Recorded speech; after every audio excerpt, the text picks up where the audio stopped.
Welcome to Man for Plus Magic. Today we're going to go over some Avatar The Last Airbender characters from Season 2, Part 2, kind of the second half of the season. Here we go. Let's start off with Aang, Intermediate Avatar. He's a 2/4 green, white, blue legendary human monk.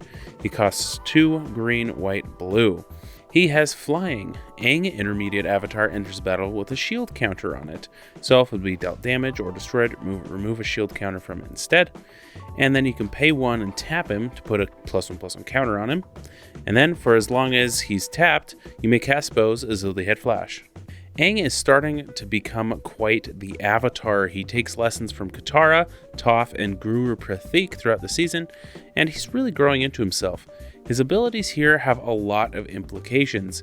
He of course still has flying. He enters with a shield counter, showing his thoughtfulness in creating barriers and suits of earth that protect himself, even just for a little while. He taps to gain a bit more power and toughness, showing his continued growth, and being able to cast your spells at instant speed is strong. This ability comes from his keep moving forward attitude and the back pocket full of ideas he has to defeat enemies wherever and whenever they show up. Katara the Faithful is a 3/3 blue legendary human. She costs blue. She has flash, and when Katara the Faithful enters battlefield, until the beginning of your next end step, whenever you tap an island for mana, add an additional blue. Katara is always by her friends' sides and always aids them wherever she can. Having flash kind of demonstrates that, being around whenever her friends need her. She's a near perfect waterbender at this point in the show, and she always seems to have some source of water to do more than you think possible. Adding additional blue to your mana pool shows her connection to her element, and using that element to her advantage. Zuko, Decider of Fate, 3/3 red. He's a legendary human citizen, and he costs 4 red. As Zuko, Decider of Fate, enters the battlefield, you choose Honor or Destiny. If you pick Honor at the beginning of your pre-combat main phase, creatures your opponents control get -2/-2 until end of turn, then add black-red to your mana pool. If you choose Destiny at the beginning of your pre-combat main phase, creatures you control get +2/+2 until end of turn, then add red-white to your mana pool. The Crossroads of Destiny, one of the most influential episodes of the entire series. Zuko's been going through his own metamorphosis throughout the last couple of episodes, and this is his decision point. He has to decide the fate of the people he's around, because his influence is a huge part of what happens next. This card is based around these decisions. Will he follow the path of honor that his father will grant him, hurting others and adding a dark twist to his mental state? Or will he follow the path of Uncle Iroh, who's showing him a peaceful way forward, helping your creatures or your friends, and adding a light twist to his mental state? We of course know how this actually happens in the show, but I thought it would showcase a very pivotal moment in Zuko's life, and I really like how it turned out. Azula, Cunning Infiltrator, 3/3 blue, black, red. She's a legendary human rogue, and she costs 3 blue, black, red. Azula, Cunning Infiltrator, can't be blocked, and whenever Azula, Cunning Infiltrator attacks, she deals 3 damage to any target. At the beginning of your end step, draw X cards, where X is the total amount of non-combat damage dealt to your opponents this turn. Azula and her friends are so cool and sneaky, making their way into Ba Sing Se undetected by impersonating the Kyoshi warriors. That was just brilliant. I tried putting her role as the clever rogue throughout this card, encompassing a large chunk of the second half of Season 2.